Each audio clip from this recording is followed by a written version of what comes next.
كلمات قليله، ومش هنفقك واجاملك واقول لك الكلمات تتحفظ في ربع ساعه وفي 10 دقائق، لا، هي محتاجه مجهود. ده حقيقي. الصراحه محتاجه مجهود. في نفس الوقت ما انا لازم برضه اعرفك امكانياتك ان انت تقدر تعمل كل ده.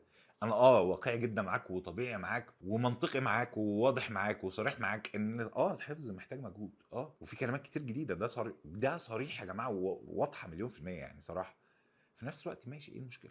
ما انا زي ما انا صريح معاك في دي، لازم اكون صريح معاك في امكانياتك انت، في قدراتك انت، ان انت تقدر تفرم كل ده. والله ادي بس لنفسك حقها كده، اعرفها ان انت تقدر تعمل كل القصص دي وكل ده ما ياكلش معاك، وانت تعرف انت هتاكل الحاجات دي ازاي.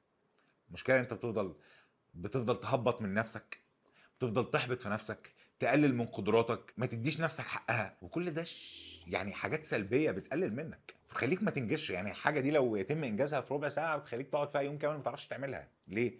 انت بتحبط نفسك ومحسس نفسك انت ما تقدرش تعمل اي حاجه. لا يا حبي، والله كل ده ما ياكل معاك اي حاجه خالص. طيب تعال نخش على لعبه الكلمات دي، حكايه الكلمات سوري.